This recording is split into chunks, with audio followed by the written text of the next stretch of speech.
How do you become a profitable trader in 1 year? I'm gonna give you 5 tips to help you get started. Number 1, most important thing. Without this, you won't be able to implement tip 2, 4, 5. Believe you can be in the top 10% of profitable traders. I don't care if you are born with no money. I don't care if you are born with family, relatives that be like, you better become a doctor, engineer, lawyer. I don't care if everyone is against you. I don't care if you come from the hood. You can still trade from the hood. If you cannot find the inspiration to believe in yourself. One book you can read, okay? I'm going to put it in the description below.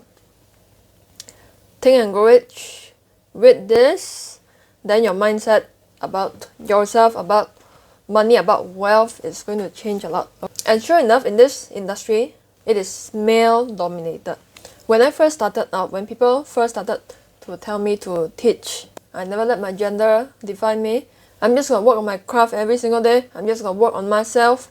I'm just gonna do my own thing. I'm so-called seen to have a disadvantage just because I'm female, a female trader. To those who are still wondering, okay, which man will have a name called Karen? Actually, my real name is Brittany, but that's another thing, okay? Second tip, find a proven mentor to learn from who has a proper trading experience.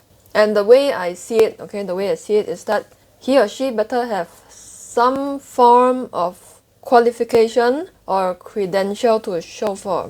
It's okay if that person doesn't have a finance economics degree, doesn't matter. But there are so many trading certifications out there that people can take. Like, for example, CFTA, CMT. Those don't translate to profitability, but it shows that the person who's trying to teach you is super passionate about the financial market. Second thing, they're committed to becoming the best at what they do.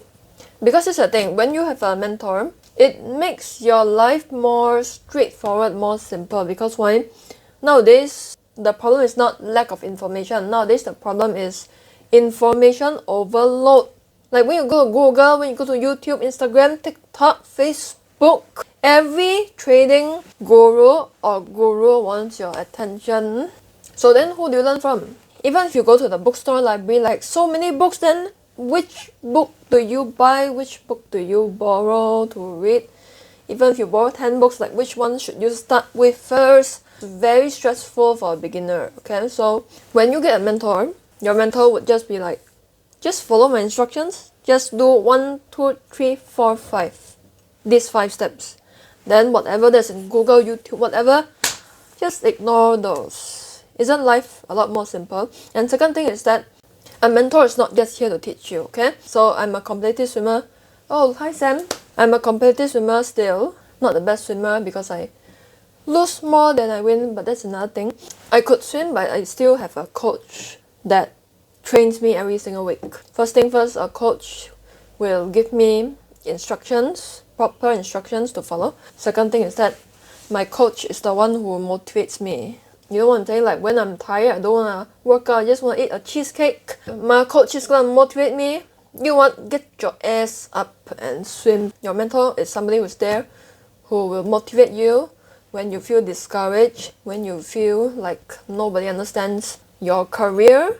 Your mentor is kind of like a so-called emotional support, especially when you start trading, because chances are if you are from an Asian family, sometimes things can get traditional, you know what I'm saying? It's like, go get a 9-to-5 job, don't do all this gambling casino thing.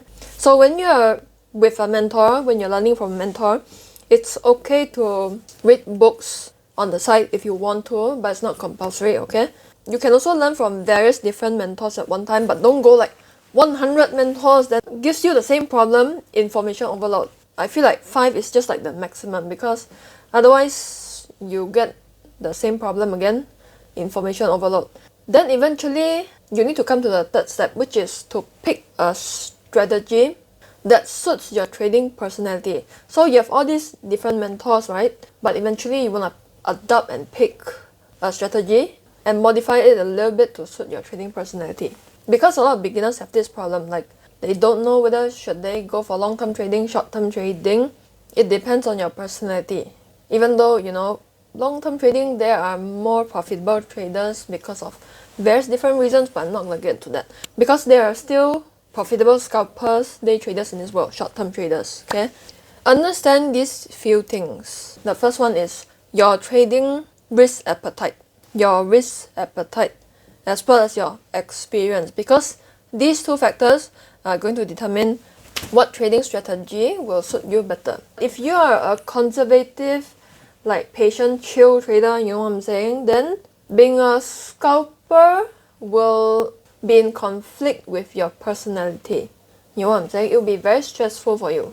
On the other hand, if you are somebody who's impatient, you are a big risk appetite trader, and then you go for long-term trading, you will feel sleepy, and then you will be tempted to force a trade. Remember this, the best trading strategy is one that suits your trading personality, not the one that your mentor uses and is profitable for him or her.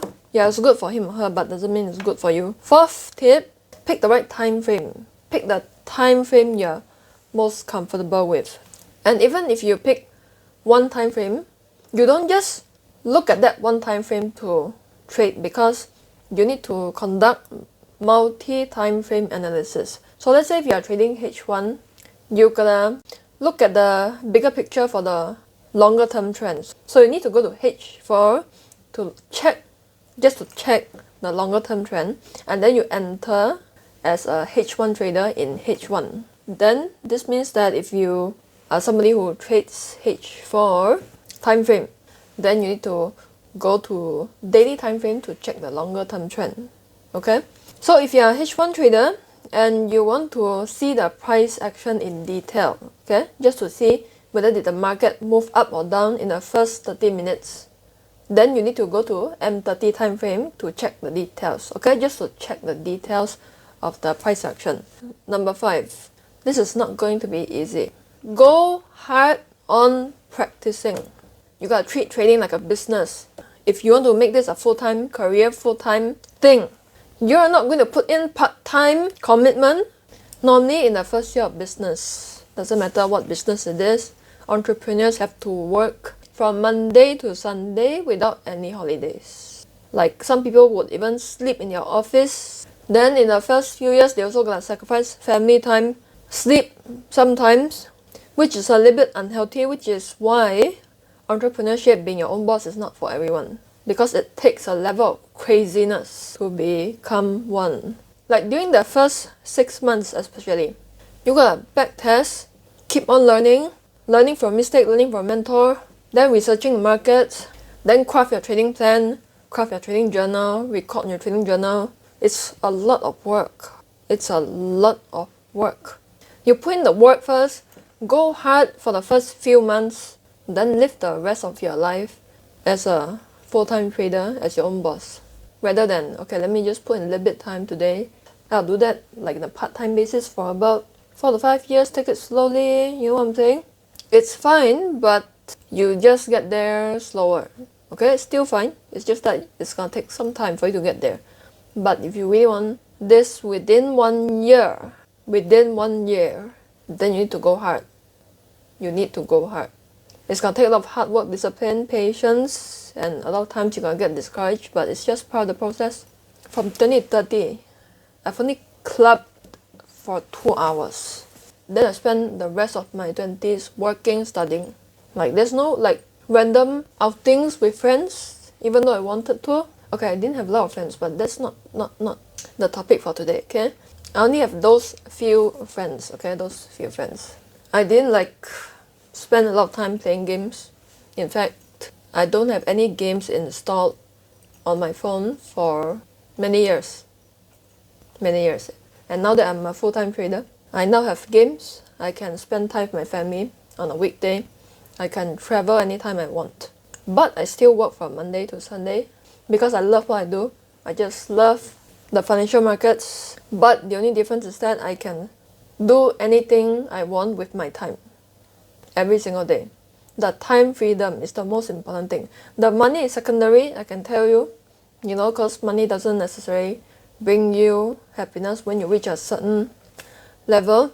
But the time freedom, money cannot buy that. And to earn that time freedom, you better put in the work.